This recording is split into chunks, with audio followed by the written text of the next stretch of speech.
Welcome back everyone, this is Manveen Singh और ये है इंग्लिश स्पीकिंग कोर्स का लेक्चर नंबर 9। तो हमारा चैप्टर चल रहा है टाइप्स ऑफ सेंटेंस, जिसमें पिछले वीडियो में हमने बात किया था इंटरोगेटिव सेंटेंस के बारे में। वो क्या होता है और उसका स्ट्रक्चर क्या होता है, वो कितने प्रकार का होता है, उसके कुछ एग्जांपल्स देखे थे और कुछ बेसिक रूल्स देखे थे।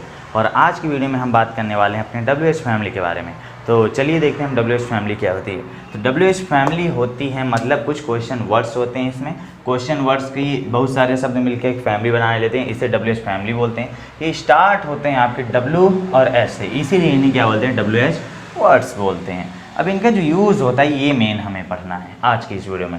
तो इंटरोगेटिव प्रोनाउन की तरह होता है। प्रोनाउन क्या है, जो अकेले यूज़ होता है। एडजेक्टिव क्या है, जो नाउन के साथ यूज़ होता है। अगर आप ये कोर्स पूरा शुरू से देख रहे हैं तो आपको पता होगा, अभी मैंने प्रोनाउन और एडजेक्टिव नहीं पढ़ाया है। आगे आने वाले वीडियोज़ में मैं आपको ये सब बहुत ही अच्छे से पढ़ाऊंगा, सब आपके समझ में आ जाएगा। अभी बस हमें इसे ऊपर ऊपर समझना है। तो इंटरोगेटिव प्रोनाउन की तरह यूज़ होता है और इंटरोगेटिव एडजेक्टिव की तरह यूज़ होता है। और एक मेन है हमारा ये वाला, रिलेटिव प्रोनाउन की तरह यूज़ होता है, मतलब without question mark.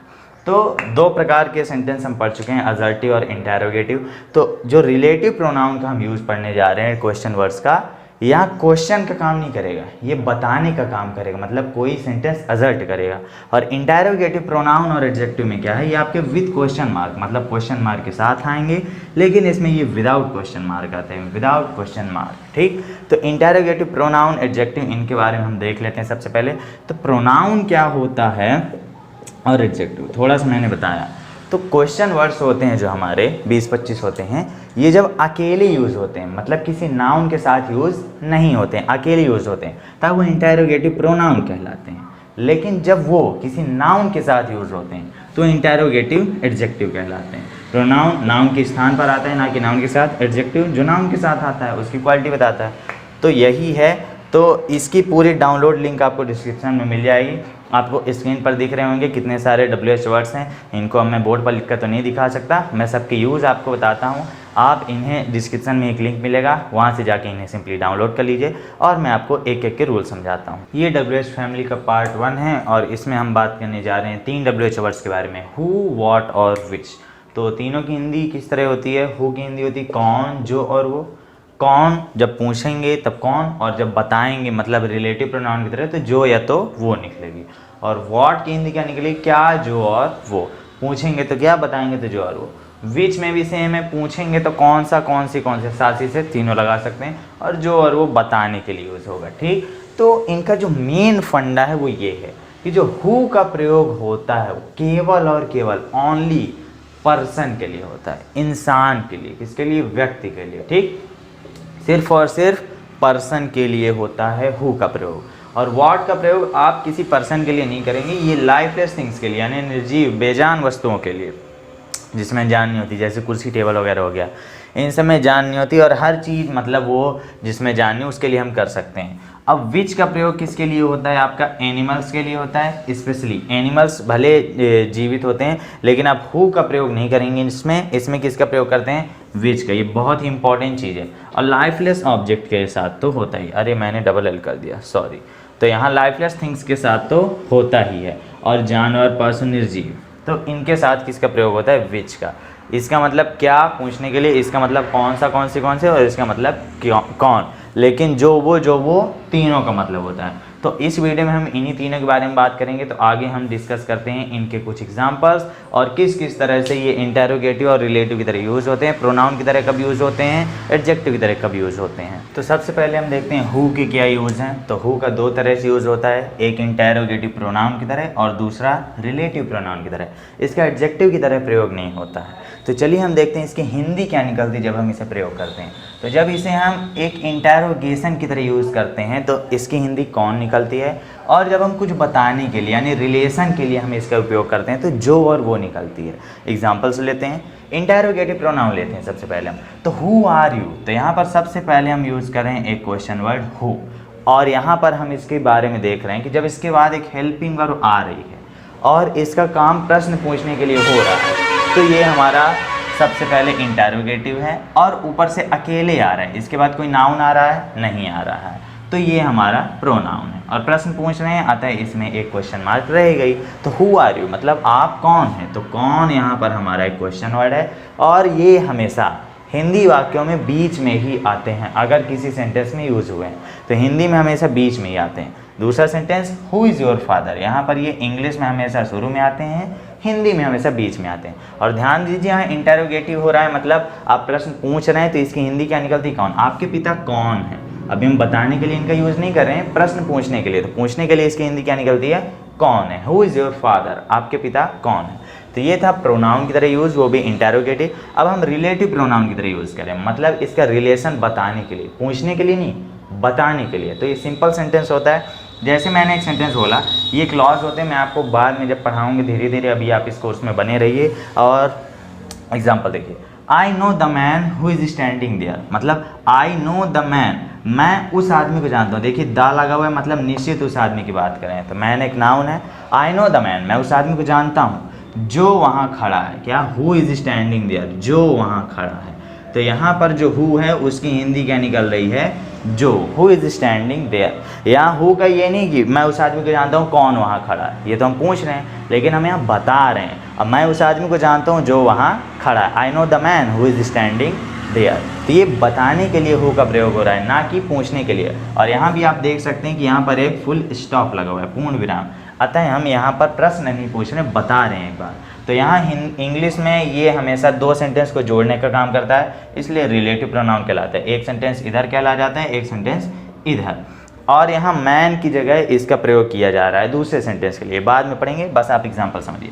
The boy who is wearing a red cap is my friend, मतलब द बॉय, निश्चित उसी लड़के की बात करें, वह लड़का, who is wearing a red cap, who यानी यहाँ कौन नहीं, जो, हु यानी जो, वह लड़का जो लाल टोपी, रेड कैप पहने हुए है, वियरिंग, या वियरिंग यानी पहने हुए है, present participle, is my friend, वो मेरा दोस्त है। तो अब हमने हु को यहाँ पर एकदम पास क्यों लगाया, ये इसका नियम होता है एंटीसीडेंट, ये रिलेटिव प्रोनाउन जब पढ़ा जाएगा तब डिस्कस करेंगे। तो the boy who is wearing a red cap is my friend, मतलब जो लड़का लाल टोपी पहने हुए है वो मेरा दोस्त है। तो वह लड़का जो लाल टोपी पहने हुए है, तो यहाँ जो कहाँ आ रहा है तुम्हारा इंग्लिश में, ये हु के स्थान पर, ठीक। तो हमारे हर शब्द होते हैं उनका दो तीन तरह से यूज़ होता है, ये मेन दो तरह से यूज़ था हु का। इंटेरोगेटिव प्रोनाउन की तरह कौन हिंदी निकलती है, और रिलेटिव प्रोनाउन जब हम बताने के लिए यूज़ करते हैं तो इसकी हिंदी क्या निकलती है, जो और वो। अब हम देखते हैं अगला। तो अगला क्वेश्चन वर्ड है हमारा व्हाट। व्हाट मतलब होता है क्या, मतलब जब हम प्रश्न पूछने के लिए यूज़ करेंगे, और जब हम बताने के लिए यूज़ करते हैं तो जो और वो, ये दोनों साथ ही में आते करते हैं। और हाँ, व्हाट से प्रोनाउन की तरह यूज़ होता है, इसके साथ कभी भी कोई भी नाउन नहीं आता, मतलब एडजेक्टिव की तरह यूज़ नहीं कर सकते। तो पहला यूज़ देखते हैं इंटेरोगेटिव प्रोनाउन, मतलब ये क्वेश्चन वर्ड हमेशा शुरू में आएंगे। मतलब देखिए व्हाट शुरू में आ रहा है, व्हाट शुरू में आ रहा है। व्हाट इज़ योर नेम, तुम्हारा नाम क्या है, योर नेम, योर यहाँ एडजेक्टिव है, नेम या नाउन। तो सेंटेंस में देखिए हिंदी में ये बीच में आ रहे हैं, मतलब ना तो आगे ना तो पीछे, ये बीच में आ रहे हैं तुम्हारे। और व्हाट इज़ योर नेम ये हमेशा शुरू में आते हैं, और इनके साथ नाउन नहीं आ रहा है, इसलिए ये क्या है, प्रोनाउन है। अब what do you want to do, what do you want to do, तुम क्या करना चाहते हो। तो यहाँ भी हम देख रहे हैं कि व्हाट यहाँ शुरू में आ रहा है और यहाँ बीच में आ रहा है, और लास्ट में क्वेश्चन मार्क भैया कंपलसरी है, क्योंकि हम पढ़ रहे हैं इंटेरोगेटिव, ठीक। तो इस प्रकार इसका प्रश्न पूछने के लिए यूज़ होता है। तो ये शुरू में आते हैं इंग्लिश में और हिंदी में बीच में आते हैं। लेकिन रिलेटिव प्रोनाउन को जब हम देखते हैं तो ये हमेशा बीच में आता है। ये एक सेंटेंस इधर वाला, एक सेंटेंस इधर वाला, एक सेंटेंस इधर वाला, एक सेंटेंस इधर वाला, दोनों को जोड़ने का काम करता है, वही रिलेटिव प्रोनाउन कहलाता है।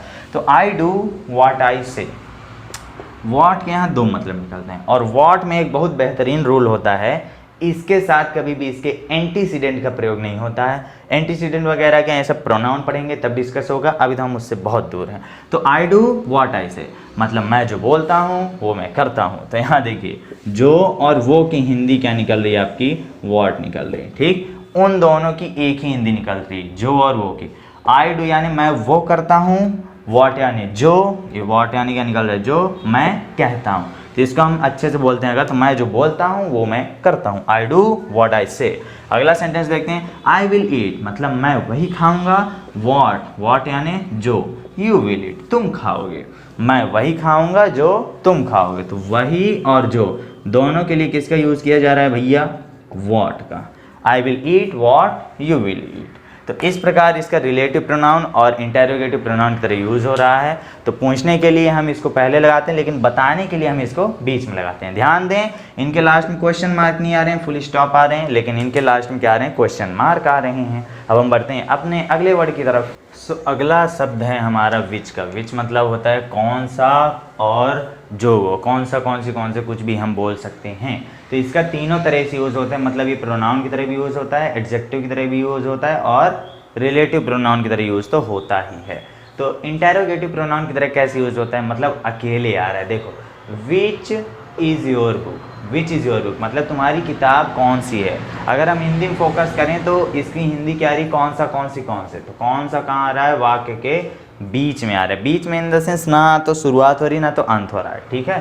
तो तुम्हारी किताब कौन सी है, तो हम देख सकते हैं कि कौन सी के बाद कोई भी नाउन नहीं है और प्रोनाउन के पहचान है, उसके बाद कोई नाउन नहीं होना चाहिए। यहाँ भी हम देख रहे हैं कि विच के बाद कोई भी नाउन नहीं है। यहाँ पर नाउन कहाँ पर है आपका, बुक। बुक आपका एक प्रकार का नाउन है और उसके पहले जो लगा हुआ वो आपका पजेसिव एडजेक्टिव है और ये सब हम बाद में देखेंगे। तो विच इज़ योर बुक मतलब तुम्हारी किताब कौन सी है। तो यहाँ पर आप देखिए तुम्हारी किताब मतलब योर बुक और तुम्हारी किताब साथ में आ रहा है, यही ट्रांसलेशन का मेन फंडा होता है। तो विच अकेले आ रहा है, हिंदी में भी अकेले आ रहा है, मतलब यहाँ पर प्रोनाउन की तरह यूज हुआ है। अगला देखते हैं इंटेरोगेटिव एडजेक्टिव किस तरह यूज होता है। तो विच बुक इज योर्स, यहाँ पर ध्यान दीजिए, विच आपका क्वेश्चन वर्ड है, उसके जस्ट बाद क्या आ रहा है, एक नाउन हो रहा है। बुक क्या है, एक नाउन है। तो बुक एक नाउन है और उसके पहले आने वाली चीज़ एडजेक्टिव होती है। ये चीज़ हम आगे चल के बहुत ज़्यादा डिस्कस करेंगे। और यहाँ पर योर्स एक प्रोनाउन है। योर्स क्या है, प्रोनाउन है। जो लोग पढ़े हैं उनको पता होगा, पजेसिव प्रोनाउन है, अकेले आता है तो यस लग जाता है। यहाँ पर एडजेक्टिव इसलिए यस नहीं लगा हुआ है। तो तुम्हारी किताब, तुम्हारी कौन सी किताब है या फिर कौन सी किताब तुम्हारी है, दोनों सेंटेंस सही है, दोनों तरह बोल सकते हैं। तो इसका हम देखते हैं कि विच के साथ बुक आ रहा है और हिंदी में भी देखते हैं कि क्वेश्चन वर्ड हमारा कौन सा, कौन से, उसके जस्ट बाद एक नाउन आ रहा है, मतलब ये क्या है, हमारा नाउन यानी किताब होता है। तो कौन से, उसके बाद एक नाउन आ रहा है। तो यहाँ पर इंटेरोगेटिव ये एडजेक्टिव है, ना कि प्रोनाउन, क्योंकि प्रोनाउन के साथ कभी नाउन तो आता ही नहीं है, इतना तो पता ही होगा, नहीं पता आगे हम पढ़ाएंगे। तो विच बुक इज़ योर्स, तुम्हारी किताब कौन सी है या फिर कौन सी किताब तुम्हारी है, वही चीज़ है। लगता है मैं पहले गलत बोल दिया, कौन सी किताब, बाद में एक नाउन का आना हिंदी में भी ज़रूरी है और इंग्लिश में तो है ही। अब देखते हैं रिलेटिव प्रोनाउन की तरह किस तरह यूज़ होता है। तो द बुक यानी वह बुक, हम निश्चित एक बुक की बात करें इसलिए हम द बुक बोल रहे हैं, बुक नहीं बोल सकते। तो द बुक यानी जो किताब, फिक्स है, उसी किताब के बारे में बात कर रहा हूँ। विच आई बॉट यस्टरडे मतलब विच यानी जो बुक, जो मैंने कल बॉट यानी खरीदी, मैंने कल खरीदी, पास्ट सिंपल है। इज़ रियली गुड, वो सच में अच्छी है, वास्तव में अच्छी किताब है, ठीक। तो the book which I bought yesterday is really good मतलब जो किताब मैंने कल खरीदी वो सच में अच्छी है। तो यहाँ पर विच का प्रश्न पूछने के लिए हो नहीं रहा, हम बता रहे हैं कि वो जो किताब मैंने कल खरीदी वो सच में अच्छी है। तो बता रहे हैं कि पूछ रहे हैं, बता रहे हैं। तो यहाँ बता रहे हैं तो लास्ट में आपका क्वेश्चन मार्क नहीं आएगा। लोगों को बस यही डाउट होता है कि जब हम बीच में ऐसे शब्द यूज़ करते हैं तो उनके लास्ट में हम क्वेश्चन मार्क लगाते हैं, लेकिन ऐसा नहीं है, हर जगह क्वेश्चन मार्क नहीं आता। क्वेश्चन मार्क तभी आता है जब आप प्रश्न पूछने के लिए इनका यूज़ करते हैं। जैसे यहाँ देखिए क्वेश्चन मार्क है, यहाँ भी है और यहाँ तो है ही। तो प्रोनाउन की तरह यूज़ होगा मतलब अकेले आएगा, नाउन के साथ नहीं आएगा, हिंदी इंग्लिश दोनों में। एडजेक्टिव की तरह यूज़ होगा मतलब नाउन के साथ आएगा और एडजेक्टिव कहला जाएगा। रिलेटिव प्रोनाउन की तरह यूज़ होगा मतलब दो सेंटेंसों को जोड़ने का काम करेगा। ये क्लॉज कहलाता है, मैं आपको जब बाद में पढ़ाऊंगा तो आपसे बनने लगेगा। अभी बस आप इसका इंट्रोडक्शन समझिए कि ये किस तरह यूज़ होता है। तो एक ही वीडियो में अगर बहुत सारे आपके क्वेश्चन वर्ड्स के एग्जांपल्स बताऊंगा और उनके रूल्स बताऊंगा तो वीडियो काफ़ी लंबा हो जाएगा। तो मैं सोच रहा हूं कि इसके कुछ पार्ट्स बना दूं। तो ये था पार्ट 1 और अगले वीडियो में हम बात करेंगे और अपने क्वेश्चन वर्ड्स के बारे में। तो वीडियो को ज़रूर देखिए और अगर आप इस चैनल में नए हैं तो चैनल से जुड़िए और नीचे आपको एक प्लेलिस्ट मिल जाएगी, उस प्लेलिस्ट में जाके आप पूरा कोर्स सीरीज़ में देख सकते हैं। सारे वीडियोज़ आपके अपलोड होते रहेंगे धीरे धीरे। तो मिलते हैं आपसे नेक्स्ट पार्ट में, तब तक के लिए बाय बाय।